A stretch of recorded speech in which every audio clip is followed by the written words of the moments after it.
excepcional.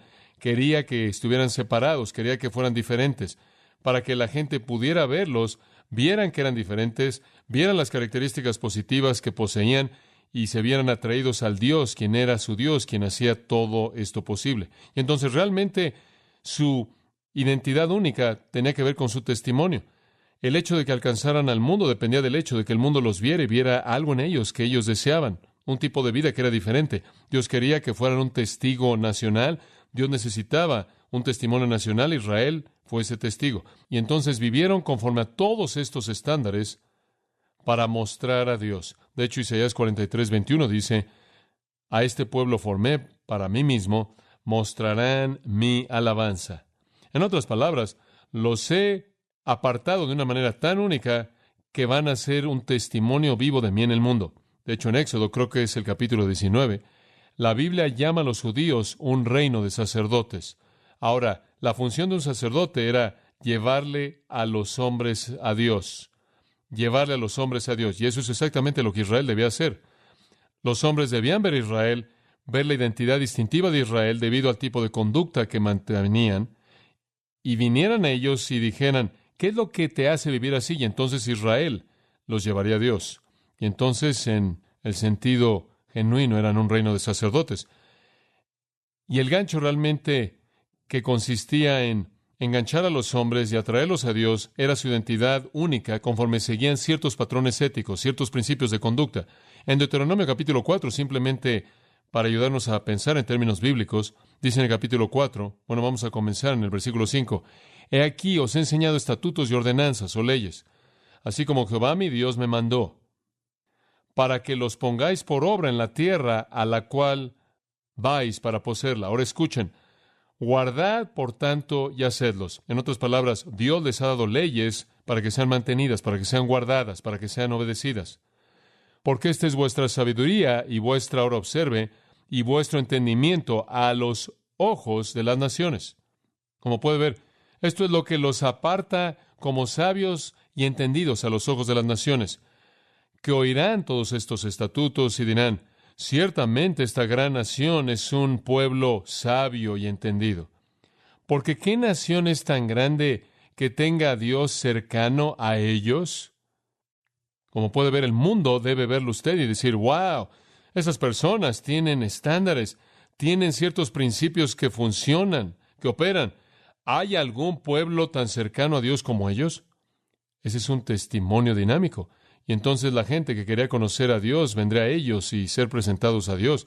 Y entonces el versículo 9, él dice, solo tened cuidado y guarda tu alma diligentemente, no sea que olvidáis estas cosas que tus ojos han visto y que se alejen de tu corazón todos los días de tu vida. Enséñalas a tus hijos y a los hijos de tus hijos. No te olvides de las reglas, no te olvides de los principios, no te olvides de los estatutos y las leyes y las ordenanzas. Enséñaselas a tus hijos porque generación tras generación van a estar en medio del mundo como un testimonio del Dios vivo. Entonces las leyes para Israel eran muy, muy importantes. Y su conducta estaba basada en estos principios y eran con el propósito de llamar la atención de los hombres en últimas a Dios. Ahora es interesante también que se sumergieron tanto en el legalismo que se alejaron más allá de lo que Dios quiso que se alejaran. Dios les dio suficientes leyes para mantener las cosas y simplemente les encantaron las leyes y se excedieron y simplemente comenzaron a inventar leyes y terminaron con una serie entera de leyes que transmitieron oralmente. En otras palabras, simplemente las hablaban de generación a generación y esta serie de leyes orales fue conocida como el Mishnah. Y usted quizá está familiarizado con eso si sabe algo de la historia judía. La palabra Shana significa enseñar o repetir oralmente. Entonces, esto fue transmitido oralmente y fue llamado el Mishnah y finalmente pensaron que debían escribirlo todo y lo escribieron y lo llamaron el Talmud. Y el Talmud judío es la codificación de todas las leyes judías añadidas a las Escrituras. Y digo, es masivo. Es algo monstruoso. La palabra Talmud simplemente significa enseñanza. Hay 6 partes en el Talmud judío. Algunos de ustedes quizás hayan visto uno. Pero tiene 6 partes. Hay una sección de la agricultura. Todas las leyes con respecto a lo que puede usted hacer y lo no puede hacer en la agricultura. Hay una sección de festividades. Hay una sección de mujeres. Hay una sección de leyes civiles y ceremoniales, asuntos legales. Hay una sección de sacrificios, una sección de cosas inmundas y su purificación. Ahora, todas esas secciones están cargadas de ley tras ley tras ley para la conducta del judío. Durante el tiempo de Jesucristo, si usted estudia el Nuevo Testamento, usted descubre que los judíos eran meticulosos con obedecer leyes, ¿no es cierto? Literalmente se enojaron cuando vieron a los discípulos de Jesús no haciendo las cosas que fueron prescritas por la ley, o cuando Jesús hizo algo que no era permitido en la ley. Tuvieron mucha dificultad en enfrentar eso. Jesús dijo, su único problema es que filtran un mosquito y se tragan un camello. Lo que él quiso decir es que realmente están todos preocupados por los detalles minúsculos de la ley y están despedazando todos los principios que Dios realmente quería que fueran comunicados a ustedes mediante la ley. Han guardado la letra de la ley y han perdido el mensaje de la misma.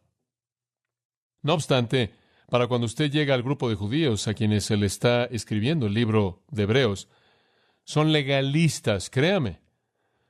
Son legalistas en el sentido de que ninguna otra nación en la historia del mundo ha sido legalista. Viven por la ley, operan por la ley. No saben nada de libertad, solo de estar apegado a un sistema. No eran espíritus libres. No eran los que tomaban la iniciativa para hacer las cosas. No eran libertinos. Eran legalistas estrictos. La única vida que conocieron. Ahora observa esto. Aquí viene el nuevo pacto, ¿verdad? Aquí viene el nuevo pacto y el primer hombre que realmente explicó el nuevo pacto fue Pablo. Y Pablo vino y dijo, quiero que sepan que el nuevo pacto no es ley, es gracia. Y claro, él destrozó a los judíos con eso. No tenían concepto de eso. Realmente deberían haberlo sabido porque el Antiguo Testamento está lleno de la gracia de Dios. Estaban tan encerrados en el legalismo que pensaron que este era algún tipo de herejía horrenda. Inclusive cuando los judíos se volvieron cristianos, les fue extremadamente difícil dejar todos los rituales. Y eso es lo que afectó a la primera iglesia, y Pablo habla de ese asunto en Romanos 14, porque como usted sabe, los gentiles habrían invitado a los judíos cristianos para comer y servían puerco, y los judíos cristianos no podían soportar eso, y entonces se estaba volviendo un verdadero problema en la iglesia porque no habían sido liberados de los conceptos de la ley. Pero usted sabe, conforme estudiamos el Nuevo Testamento, descubrimos que el Nuevo Pacto los libera de todas las características ceremoniales de la ley, no los asuntos morales, sino los ceremoniales. No deben haber más festividades, no más sacrificios, no más días santos, no más rituales, no más templo, no más sacerdotes, no más ofrendas. Todo se acabó.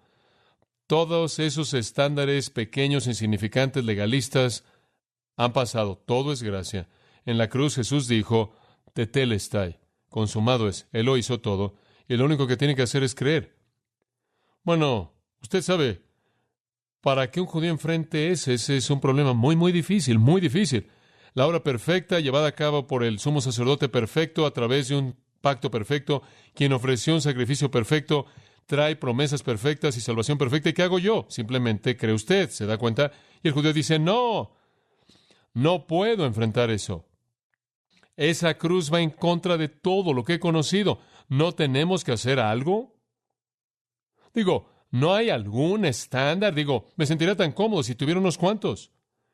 La ley ya no es el camino. Ya no hay ningún principio. No puedo tan solo ejercer una especie de libertad y hacer lo que quiero. Bueno, la respuesta a la pregunta es no.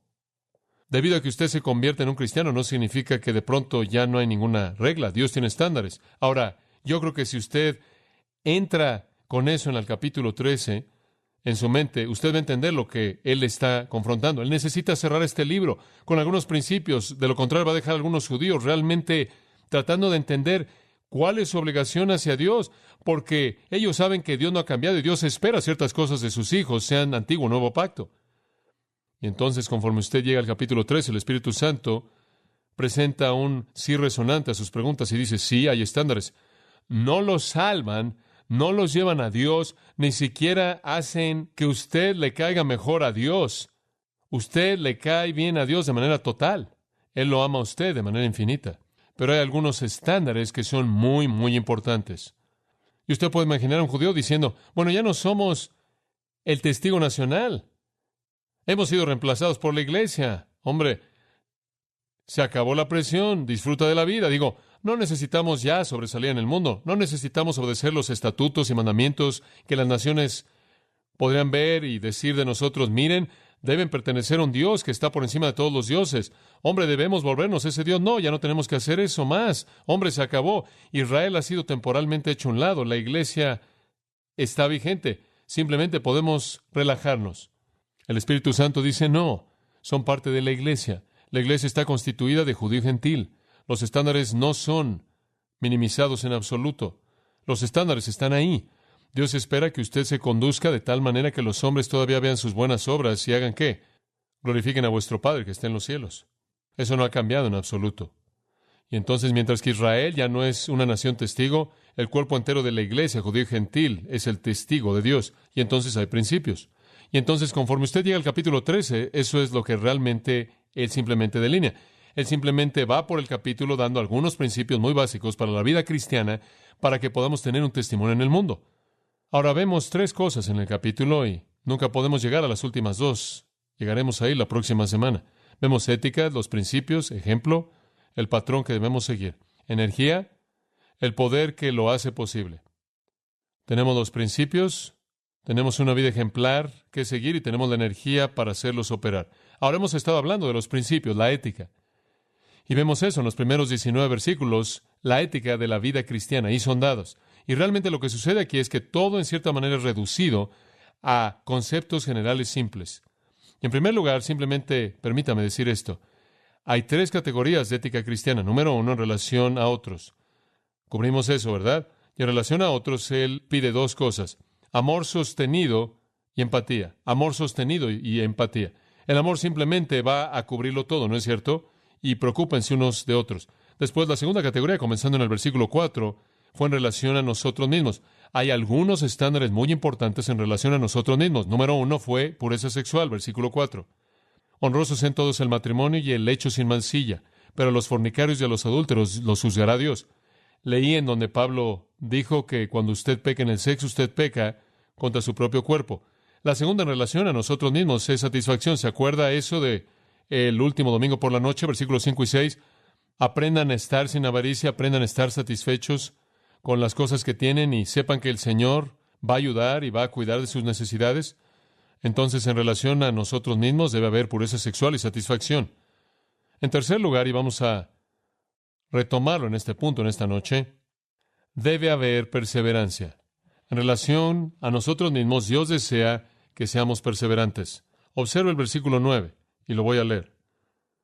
No os dejéis llevar de doctrinas diversas y extrañas, porque buena cosa es afirmar el corazón con la gracia, no con viandas, que nunca aprovecharon a los que se han ocupado de ellas.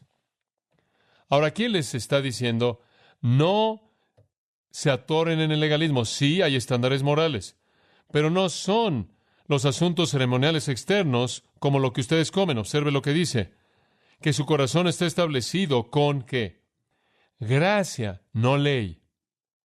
Que su vida esté arraigada y establecida sobre la gracia, no en base a la ley externa.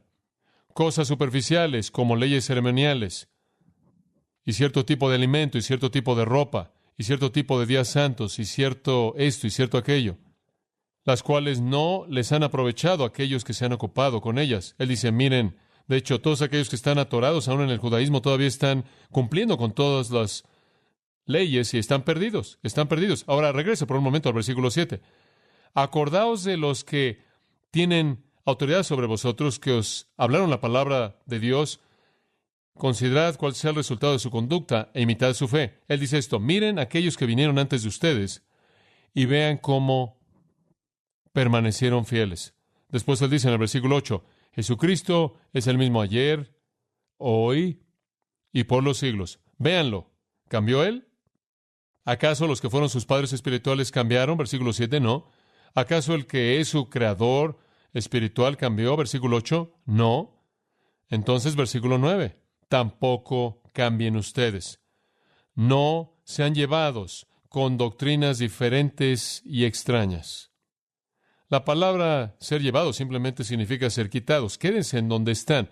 Una de las estrategias más sutiles de Satanás en contra del cristiano, es alejarlo de la doctrina sana, es envolverlo en algún tipo de doctrina que resulta estar siendo soplada por la brisa en algún punto dado. Cristo no ha cambiado, sus ancestros no han cambiado, no cambien ustedes. Una de las cosas más tristes en el mundo es alguien que hace una profesión de Cristo, que cree en Cristo, quizás verdaderamente salvo, y de pronto es arrastrado por alguna doctrina falsa y pierde su eficacia, su gozo, pierde su recompensa, pierde su eficacia. Este es un problema en Gálatas, como ustedes saben, en el primer capítulo y en el 6º versículo. Me maravillo que tan pronto han sido alejados. Ahí está el mismo concepto. Ustedes, Gálatas, comenzaron también, pero se alejaron de aquel que los llamó a la gracia en Cristo, a otro evangelio. Comenzaron en la gracia y alguien los movió. Él dijo, realmente no es otro evangelio. Hay algunos que los quieren turbar y pervierten el evangelio de Jesucristo, y después alguien siempre dice, oh, pero son personas tan buenas, oh, pero es un hombre tan amable, oh, él, la evidencia de tanta sabiduría, y él es tan amable, y oh, él conoce la Biblia. Y entonces Pablo dice, pero aun si nosotros, un ángel de los cielos, os predicar otro evangelio del que os ha sido predicado, sea anatema. No me importa cómo sea, si no es algo que es verdad, es una perversión de la verdad, sea anatema, y simplemente para asegurarse de que nadie se confunda, él lo repitió en el versículo 9. Lo que sucedió a los Gálatas fue triste. Comenzaron en la gracia y terminaron echándose a perder con la ley. Comenzaron en el Espíritu y trataron de continuar en la carne. Él dice, ¿qué les pasó? Que comenzaron en la gracia y fueron arrastrados al legalismo. ¿Saben lo que pasó? Fueron turbados por los falsos maestros. La idea de pervertidos ahí es ser agitado. Fueron agitados y su mente se echó a perder por los falsos maestros. Ahora, esta es la estrategia de Satanás. Satanás ha destruido muchas veces el testimonio de un cristiano, ha robado muchas veces a un cristiano de todo su gozo y toda su eficacia al desviarlo por la falsa doctrina. Una buena ilustración de eso está a unos 3 kilómetros en esta calle hacia allá. Estas personas siempre están viniendo aquí anunciándonos que han encontrado la verdad. Y muchos de ellos son personas cristianas. Una madre se me acercó un día, simplemente con lágrimas en sus ojos, diciendo que su marido y su hijo, quienes habían hecho compromisos con Cristo y toda su vida habían estado en la iglesia, fueron arrastrados por esto y terminaron ahí hasta sus oídos y habían perdido todo contacto con la verdad, el mensaje de Dios, y fue una cosa trágica y triste. Y eso es exactamente lo que Satanás quiere hacer. Simplemente para darle una pequeña indicación de cómo Satanás opera de esta manera, permítame tan solo compartir algunos pasajes en la Escritura con usted y dejar que el Espíritu Santo lleve a cabo la enseñanza por un minuto. En Hechos capítulo 20, versículo 29, no trate de seguirme, simplemente si quiere escribirlos, pero puede buscarlos después. Pero en Hechos 20, 29, Pablo se está preparando para dejar Éfeso, y él pasó 3 años ahí, 3 años diligentes. Él pasó noche y día orando por estas personas, enseñándoles todo el día durante 3 años. Simplemente no me puedo imaginar a un hombre que pueda hacer eso. Hora tras hora tras hora, día tras día tras día, durante 3 años. No solo el domingo, sino constantemente. Y él los amaba, y él les dio todo lo que tenía, y todo lo que él pudo darles. Y ahora que se iba, él tenía un gran temor. Y este era, porque yo sé, sin duda alguna lo sé, porque yo sé que después de mi partida, lobos rapaces entrarán entre vosotros, y no perdonarán al rebaño. Sé que esto va a pasar. Lobos rapaces, ¿quiénes son? Falsos maestros. Y también de vosotros mismos se levantarán hombres, personas a quienes confían, personas en medio de ustedes, que hablarán cosas perversas para arrastrar a los discípulos tras ellos. Y él dice, simplemente observen y recuerden que por 3 años no he cesado de advertir a cada uno de ustedes noche y día con lágrimas. Y él dice, ahora hermanos, os encomiendo a Dios y a la palabra de su gracia, que tiene poder para sobreedificaros y daros herencia con todos los santificados. Lo único que puedo decir simplemente es que aquí está la palabra. Esta es su única protección. 3 años les advertí, día y noche con lágrimas van a venir, y ustedes saben que lo más triste es que la iglesia de Éfeso dejó de existir eventualmente debido a eso. Satanás opera de esa manera. Al final del libro de Romanos, capítulo 16, versículo 17, Pablo dice al cerrar, ahora os ruego, hermanos, que identifiquen a aquellos que causan divisiones y tropiezos contrarios a la doctrina que habéis aprendido y que los evitéis. Evítenlo. Porque los que son así no sirven a nuestro Señor Jesucristo, sino a sus propios vientres. Están ahí metidos por el dinero. Y mediante buenas palabras y palabras agradables engañan los corazones de los inocentes. Satanás infiltra la iglesia siempre y siempre con falsos maestros.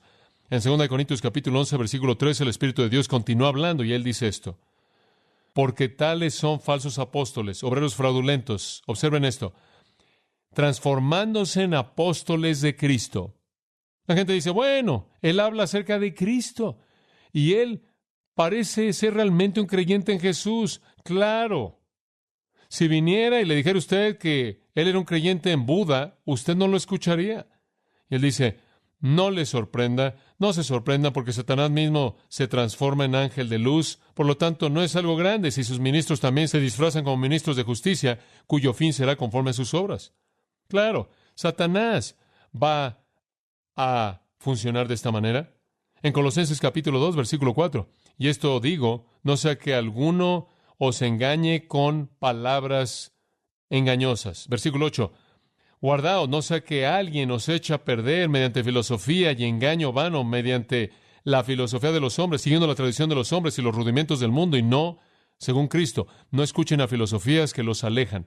Juan dijo, más vale que prueben los espíritus y vean si son o no de Dios.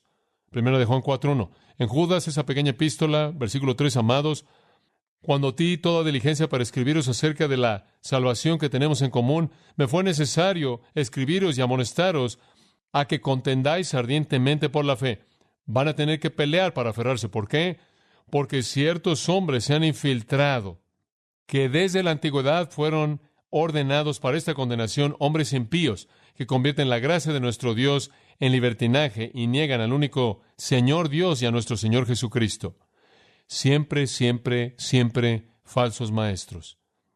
Y el apóstol Pablo le dijo a los Gálatas en el capítulo 5, versículo 1, más vale que permanezcan firmes en la libertad mediante la cual Cristo los ha hecho libres y no vuelvan a aferrarse al legalismo. Hay estándares morales, no ceremoniales. Ahora, este es un problema muy serio, tan serio que en Efesios capítulo 4, me gustaría que viera eso por un minuto, el apóstol Pablo presenta esto como una de las características sobresalientes de una iglesia que enseña la palabra de Dios.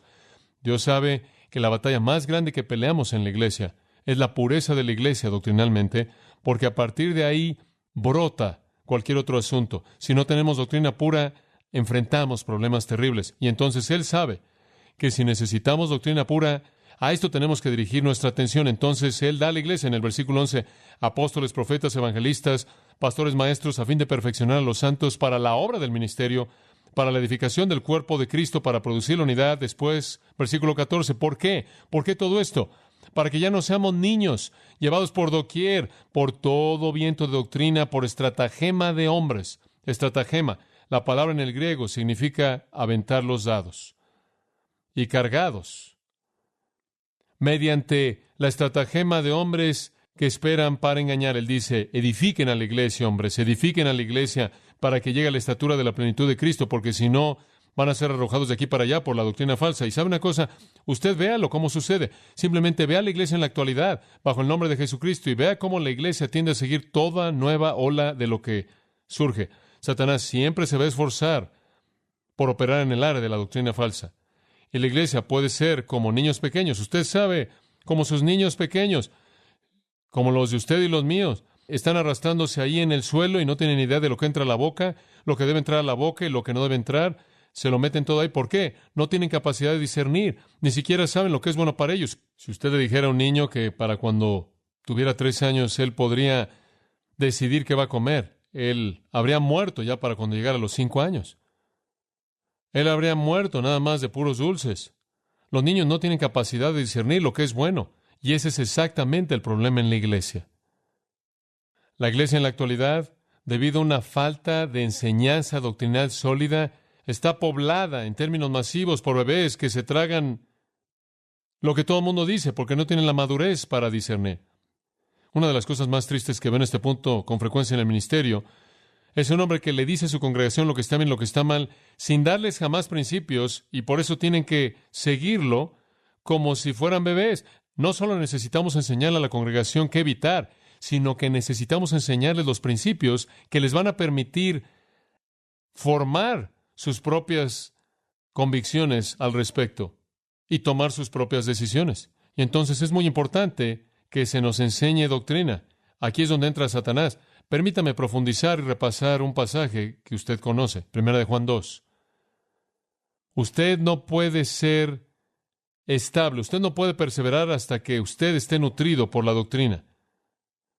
Esto es lo que está diciendo. Ahora observen 1 Juan 2:12. Os escribo, hijitos, y aquí está la palabra tecnia, y él no está hablando de bebés en Cristo, él está hablando de niños en el sentido general. Simplemente todos ustedes que son los descendientes de Dios, todo creyente, sean un bebé en Cristo muy maduro, todos son los hijos de Dios en el sentido tecnia. Él dice, os escribo a vosotros, tecnia, porque vuestros pecados son perdonados por causa de su nombre. Ahora él divide a los hijos de Dios en tres categorías. Os he escrito a vosotros, padres, porque habéis conocido a aquel que es desde el principio. Usted sabe, usted puede identificar a un padre espiritual. Él tiene la profundidad de conocimiento, él conoce a Dios, él entiende algo de la eternidad y quién es Dios. Os escribo a vosotros, jóvenes, porque habéis vencido al maligno. Os escribo a vosotros, hijitos, porque saben cómo decir papá. Eso es todo. Ahora, aquí usted tiene tres clasificaciones de crecimiento espiritual: bebés, jóvenes y padres. Comencemos con los niños. Ahora, la palabra niños aquí, os he escrito a vosotros, hijitos, no es tecnia, es paidía. Niños pequeños.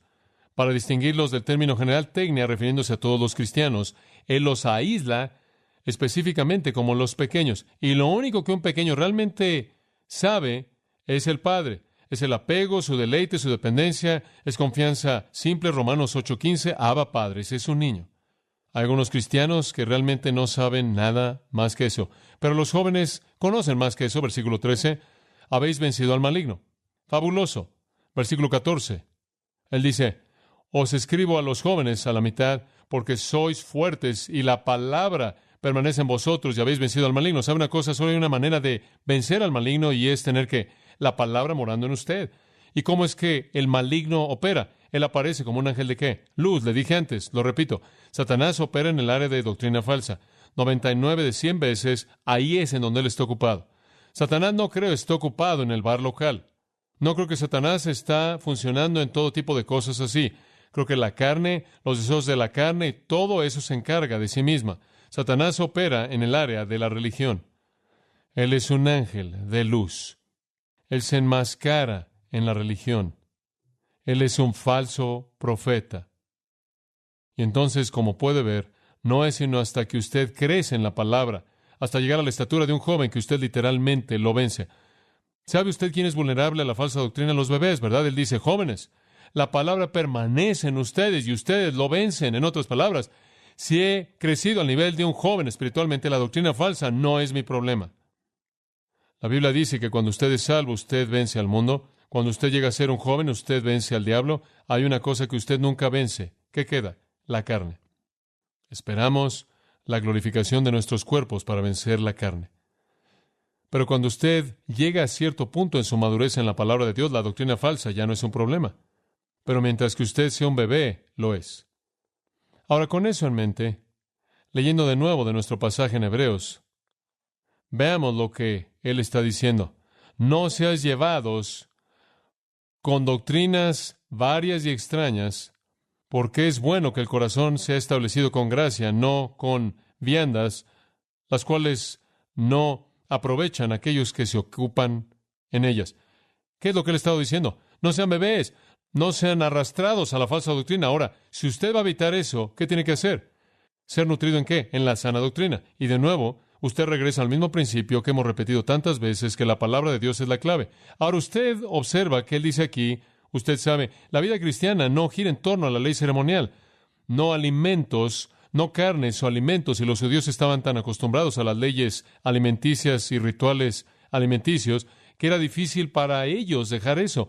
Hay un versículo interesante, es 1 Corintios 8:8, escuche lo que dice. Pero el alimento no nos hará más aceptos a Dios. Bastante simple. A Dios no le importa lo que usted coma. El alimento no nos hace más aceptos a Dios. No somos peores si no comemos, ni mejores si comemos. En otras palabras, a Dios no le importa su dieta religiosa. Eso es exactamente lo que él dice en el versículo 9. Que su corazón se establezca con gracia, no con ceremonia. En 1 Timoteo, de hecho, y este es un versículo interesante, hay muchas ramificaciones, permítame leerlo tan solo brevemente. 1 Timoteo 4:3, algunos falsos profetas van a venir prohibiendo casarse. Usted observa a cualquiera que propaga el celibato. Normalmente, eventualmente, su movimiento va a dejar de existir. Pero fuera de eso, eso es anti-escritural y mandando que os abstengáis de alimentos. Algunas personas van a venir y van a decir, no deben comer eso, no deben comer esto, no deben y demás, y la Biblia simplemente dice, Dios ha creado todas las cosas para ser recibidas con gratitud por aquellos que creen y conocen la verdad, porque todo lo que Dios creó es bueno y nada es de desecharse si se recibe con gratitud, porque por la palabra de Dios y la oración es santificado. Esa es la razón por la que usted ora antes de comer. Entonces, no estamos hablando de leyes alimenticias. ¿Se acuerda usted de la visión de Pedro en Hechos 10? Él vio a todos los animales ahí en la sábana y él oyó la palabra, levántate, Pedro, mata y come. No llames nada inmundo que Dios ha santificado. En Romanos 14, Pablo dice, el reino de Dios no es comida, bebida, sino justicia y gozo en el Espíritu Santo. Entonces, no escucha a los judaizantes, no escucha a los gnósticos, no escucha a los católicos, no escucha a los adventistas del séptimo día, que promueven el error de que ciertos alimentos agradan a Dios y otros no. No es así. El cristianismo ha hecho que toda la observancia externa sea inválida y Dios se preocupa por la gracia en su corazón. Entonces, usted se debe a sí mismo a la pureza sexual, tan básico, tan importante, y usted le debe satisfacción a estar satisfecho con lo que tiene, y usted se debe a sí mismo a esta característica tan importante, perseverancia. Y esto significa que debe buscar el estudio de la Escritura de la manera diligente. En 1 Corintios 15, me encanta esto y simplemente se lo leo. ¿Se acuerda de este versículo? Por tanto, mis amados hermanos, sed perseverantes, inamovibles, siempre abundando en la obra del Señor, sabiendo que vuestra obra en el Señor no es en vano. Dos palabras, perseverando e inamovibles. Creo que a todo mundo le gusta alguien con convicciones, pero en la vida cristiana es absolutamente esencial para la vida de un creyente. En Colosenses 1:23, Pablo dice, si continúan en la fe, arraigados y establecidos, y no se alejen de la esperanza del Evangelio que habéis oído. No deje que nadie lo arrastre a un sistema falso. Pedro le escribió a los judíos que estaban bajo la presión de maestros falsos, y él dijo, antes bien creced en la gracia y el conocimiento del Señor Jesucristo. Y después él dice al final de su pequeña epístola, palabras tan importantes, él dice, sabiendo que sabéis estas cosas, mirad que no seáis arrastrados por el error de los impíos y que no caigan, no de salvación, sino que de vuestra perseverancia, vuestra estabilidad. Usted realmente no es útil para Dios a menos de que usted sea doctrinalmente sólido. Usted le debe eso a usted mismo y a Dios. Y alejarse es trágico. Muy bien, entonces vemos que la conducta del creyente en relación a otros es amor sostenido y empatía en relación a sí mismo, pureza sexual, satisfacción y perseverancia. Finalmente, la ética del creyente en relación a Dios. ¿Qué es lo que Dios quiere? ¿Cuáles son las cosas que debo hacer con respecto a Dios en relación a Él? Una, separación. Separación. Y eso lo vemos en los versículos 10 al 14. Y quiero apresurarme a decir que esto, sin duda alguna, es uno de los pasajes más difíciles. Esta pequeña sección breve aquí, sin embargo, es uno de los pasajes más difíciles en todo el libro de Hebreos. Las interpretaciones son múltiples, para decirlo de manera suave.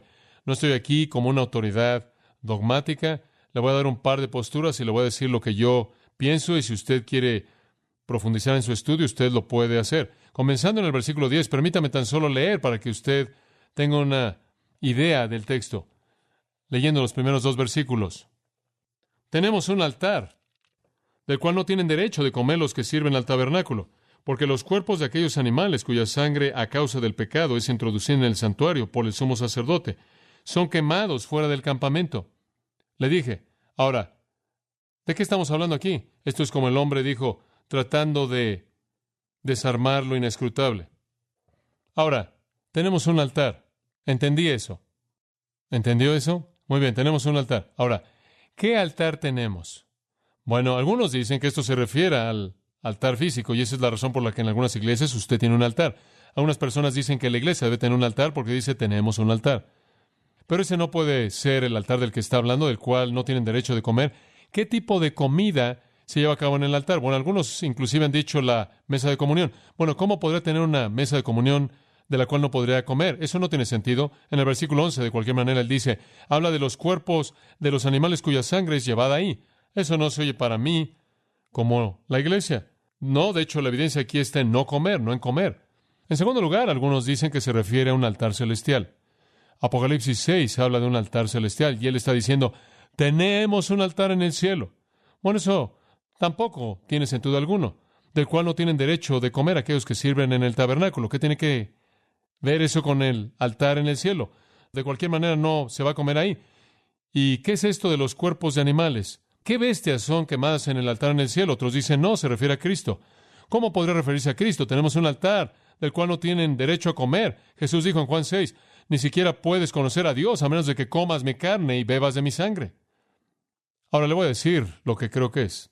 Y creo que el peso de toda la evidencia está en este punto de vista en particular, pero creo que él está hablando de la idea de separación aquí. La obligación de un cristiano hacia Dios consiste en estar separado del mundo a Dios, ¿verdad? Creo que en eso se está concentrando. Ahora observe esto. Tenemos un altar. Él no está hablando de cristianos necesariamente, él está hablando de judíos. Creo que esa es la clave. Una vez que usted establece eso, lo demás fluye. Nosotros, judíos, tenemos un altar. ¿Se acuerdan de ese altar que tenemos? Aquí el altar incluye el sacrificio y el ritual. Tenemos un altar. ¿Se acuerdan de eso? Del cual no tienen derecho de comer aquellos que sirvan al tabernáculo. ¿Quiénes eran los hombres que servían al tabernáculo? Los sacerdotes. ¿Había cierto sacrificio en cierto altar del que no podían comer? Sí, lo había. Era la ofrenda por el pecado. En el día de la expiación, cuando la ofrenda por el pecado se presentaba, no podían comerla. El resto de las ocasiones, cuando hacían ofrendas, los sacerdotes comían lo que quedaba. La ofrenda por el pecado, una vez que era realizada y la sangre era rociada en el lugar santísimo y en el propiciatorio, los animales eran llevados afuera del campamento y quemados. Ese es el versículo 11. Porque los cuerpos de esos animales cuya sangre es llevada al santuario por el sumo sacerdote, por el pecado, son quemados. ¿Dónde? Afuera del campamento. Él explica aquí, creo yo, qué altar es. Él dice, tenemos un sacrificio particular en el altar, tenemos un ritual en particular del cual no pueden participar. De hecho, los restos del sacrificio son llevados afuera del campamento y quemados.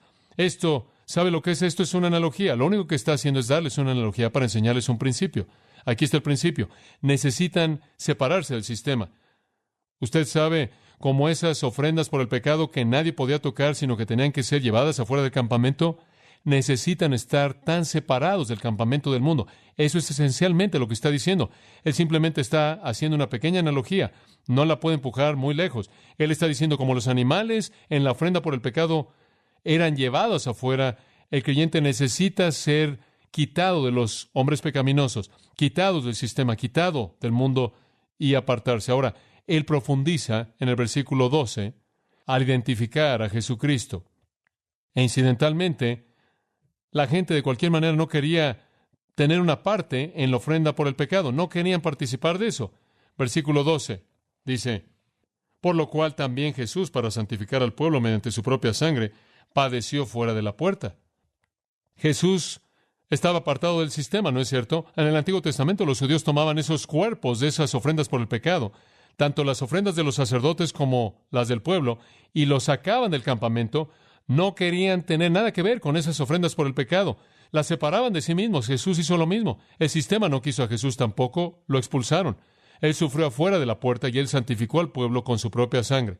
Ahora, como los cadáveres entonces eran quemados afuera del campamento de Israel, entonces Jesús fue matado afuera de la ciudad de Jerusalén. Él fue matado afuera del muro de Jerusalén y cumplió de manera perfecta el retrato del Antiguo Testamento. Usted sabe que esas ofrendas por el pecado antiguas eran los retratos de Cristo, ¿no es cierto?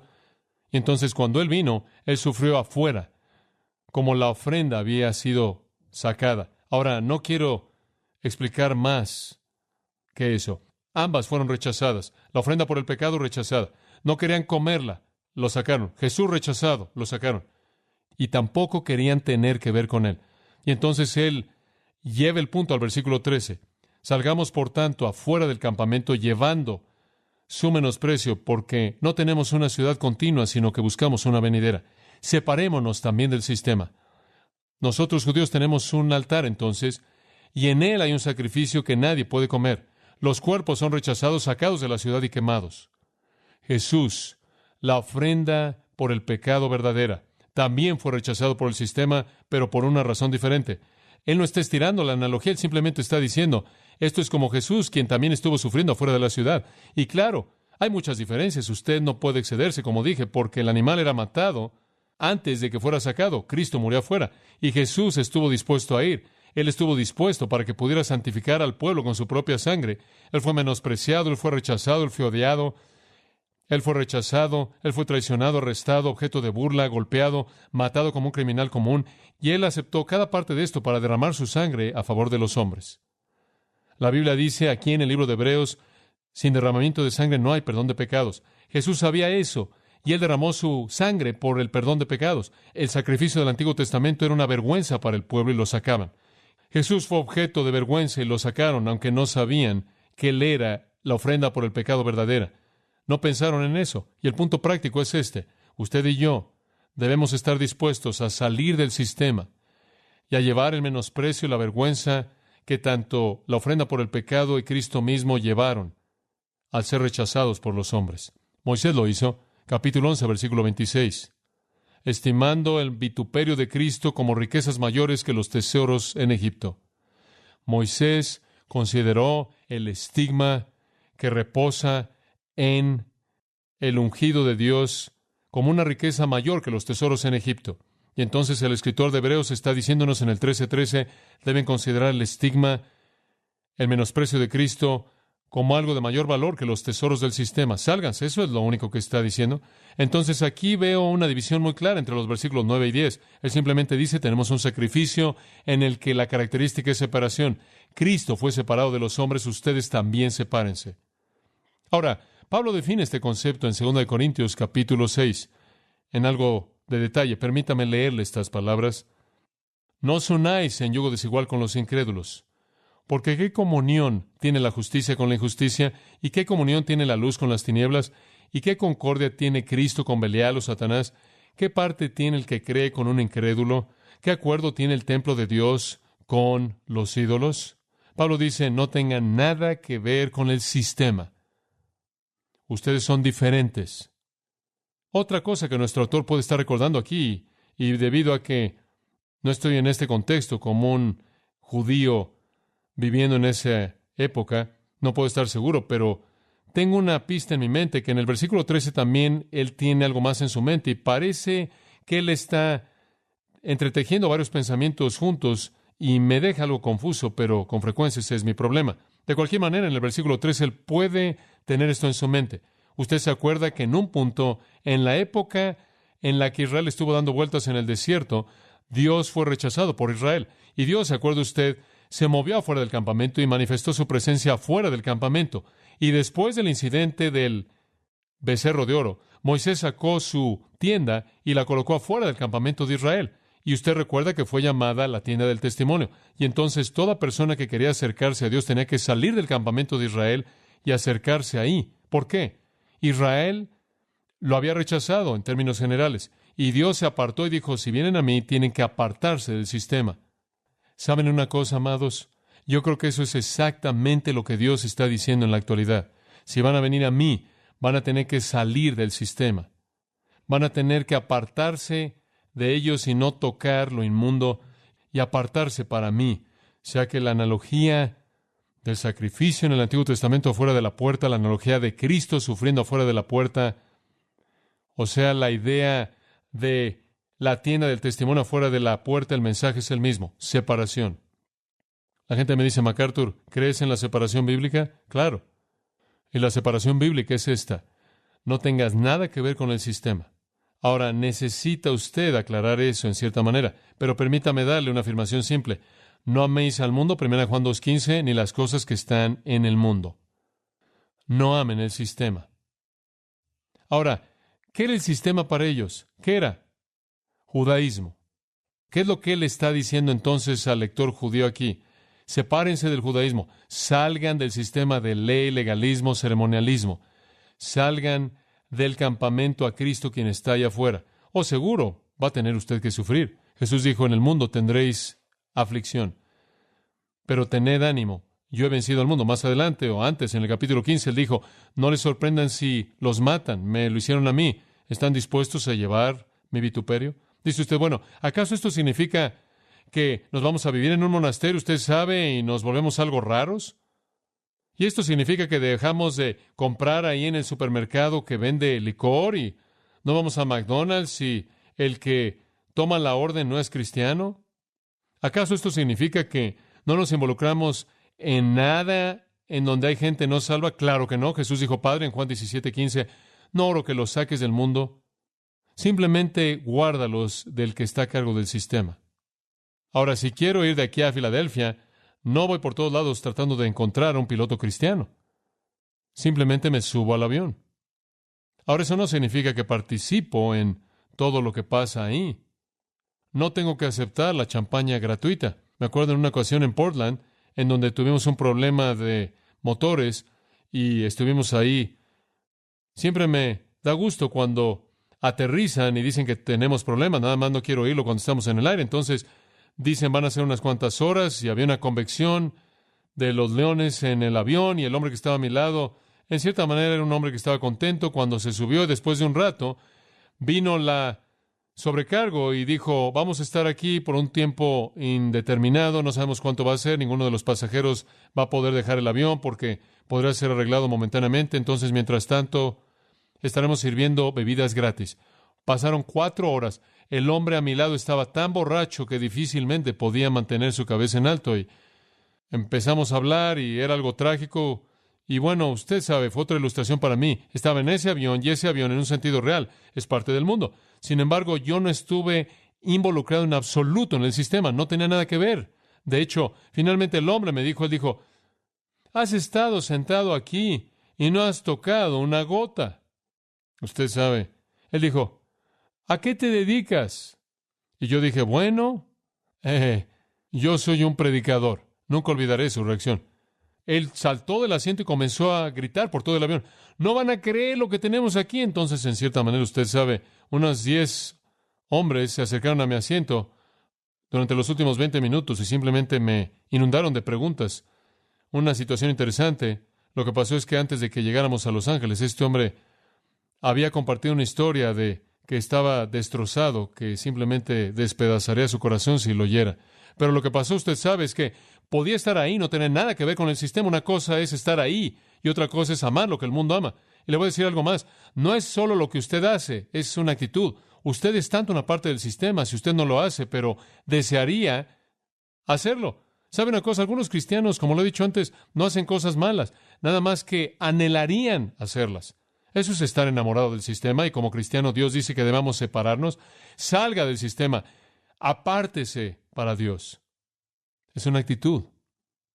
Jesús dijo, si alguno quiere venir en pos de mí, niéguese a sí mismo, tome su cruz y sígame. ¿Qué significa eso? Eso significa lleve el vituperio de Cristo. Vaya donde Jesús está, fuera del sistema. Y cuando usted se encuentre con el sistema es para confrontarlo, no para tener comunión. Gran diferencia.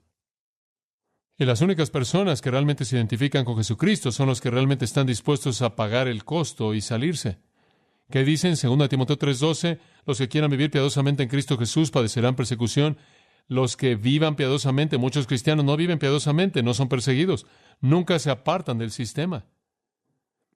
El apóstol Pablo sabía lo que era apartarse del sistema, él no tuvo nada que ver con él. Sin embargo, él siguió llevando a gente a Jesús. Él iba al pecador, pero nunca lo acompañó en su pecado. Filipenses capítulo 2, versículo 17, él dice, si soy ofrecido en el sacrificio y servicio de vuestra fe, me gozo y regocijo. Capítulo 3, versículo 10, a fin de conocer la participación de sus padecimientos. Él dice, estoy dispuesto a salir hasta donde tenga que salir y ser un sacrificio y conocer los padecimientos de Cristo en mi propia vida, simplemente para separarme del sistema, porque si vivo ese tipo de vida, me van a ver y van a venir a Cristo. Tan importante.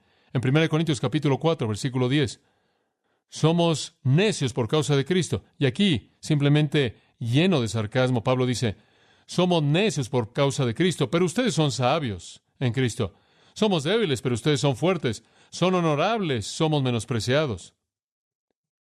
¿Sabe usted lo que le pasa a un cristiano que simplemente quiere mantener la paz con todo el mundo? Se está engañando. Se está robando de gozo y fruto. Versículo 11. Inclusive en este momento él dice, tenemos hambre y sed y estamos desnudos y somos golpeados y no tenemos dónde vivir, ni siquiera sabemos dónde vamos a dormir y trabajamos con nuestras manos y somos menospreciados, pero bendecimos y somos perseguidos, pero lo soportamos, somos difamados y rogamos, somos como la escoria del mundo, la inmundicia de todas las cosas hasta este día. Pablo no se llevaba muy bien con el sistema. Ahora estos judíos en Hebreos habrán conocido poco de ese menosprecio, ¿verdad? El escritor les está diciendo, salgan de entre ellos, apártense, sepárense, muévanse hacia Dios, seguro les va a costar, seguro van a pagar por ello, seguro van a pensar que algo está mal en su cabeza, van a ser aislados, van a ser condenados a un precio pequeño por la gloria que les espera. Y yo digo que si un hombre no está dispuesto a separarse del mundo para Dios, Jesús dijo que él no es digno de ser su discípulo. Todos estos hombres vinieron y Jesús dijo, vengan, sean mis discípulos. Y un hombre dice, tengo que ir a sepultar a mi padre. Su padre ni siquiera estaba muerto. Lo que él quiso decir es que necesito recibir la herencia y después voy. Y entonces así fue con los que querían ser discípulos. Si usted no está dispuesto a dejar a padre, madre, todo en el mundo para salir, usted no es digno de ser su discípulo. Escuche, por cierto, permítame hacer un comentario al margen al decir esto. Aferrarse al sistema es algo torpe de cualquier manera, porque va a terminar en humo y es necio. Todo lo que hay en el mundo pasa, primera de Juan 2, pasa. No va a quedar nada. Usted no debe tener nada que ver con el sistema, porque dice en 1 Juan 5:19, el sistema entero yace bajo el poder del maligno. ¿Usted quiere tener algo que ver con eso? Usted no debe tener nada que ver con el sistema, debido a lo que Pedro dice. Usted tiene una herencia incorruptible, incontaminada, inmarcesible, reservada en los cielos para vosotros. ¿Qué quiere usted con la basura del mundo? No hay nada que este mundo tiene que ofrecerle a usted que valga la pena tomar. Otro versículo que viene a mi mente está en 1 Corintios 11, creo que es el 32. Cuando somos juzgados, somos disciplinados por el Señor para que no seamos condenados con el mundo. Usted no debe querer al mundo porque va a ser condenado. Usted debe apartarse para Cristo. Pablo nos da principio tras principio con respecto a esto, y también lo hace el Espíritu Santo a través de otros escritores, así como aquí. Veamos una segunda cosa. Nuestra relación con Dios no es solo esta idea de separación, sino la idea de sacrificio. Y hablamos de esto esta mañana. Es hermoso ver cómo el Espíritu Santo liga estas dos. Versículo 15, sacrificio. ¿Sabe usted cuán importante esto era para un judío? Un judío viene al nuevo pacto. Él quiere saber que hay algunas reglas que permanecen. ¿Y sabe usted lo que él quería saber? ¿Hay algún sacrificio que queda? ¿Hay algo que debe ser sacrificado? ¿Acaso todo ese concepto se acabó? Y él recibe esta información maravillosa. Hay dos sacrificios que Dios quiere. El primero es palabra, el segundo es obra. El primero, la palabra está en el versículo 15. Mediante él, ¿quién es ese? Jesucristo. Por tanto, ofrezcamos el sacrificio de alabanza a Dios continuamente. Esto es el fruto de labios que confieso, da gracias a su nombre. ¿Sabe usted qué tipo de sacrificio Dios quiere? Él no quiere animales. Él no quiere cebada. Él quiere la alabanza de nuestros labios. Observe usted la frase mediante él o por él. Solo hay un camino a Dios, ¿verdad? Jesucristo. ¿Puede usted ofrecer un sacrificio aceptable a Dios aparte de Jesucristo? Solo por él. Esa es la única manera, por él. No podemos entrar a su presencia de cualquier otra manera. Entonces, el sacerdote creyente viene a la presencia de Dios y dice, aquí hay un sacrificio, y Dios dice, quiero el sacrificio de la alabanza de tus labios. ¿Qué sale de sus labios hacia Dios? ¿Alguna vez está en un estrés que llega a tal grado que usted comienza a enojarse con Dios? A él no le gusta eso. Permítame darle una idea de qué decirle a Dios cuando quiera alabarlo. Te exaltaré, mi Dios, oh Rey, bendeciré tu nombre por los siglos de los siglos. Cada día te bendeciré y alabaré tu nombre por los siglos de los siglos. Grande es Jehová y digno de ser alabado, y su grandeza es inescrutable. Una generación alabará tus obras a la otra y declarará tus obras portentosas. Hablaré del honor glorioso de tu majestad y tus obras maravillosas. Y los hombres hablarán del poder de tus obras que inspiran asombro, y declararé tu grandeza. Jehová es bueno.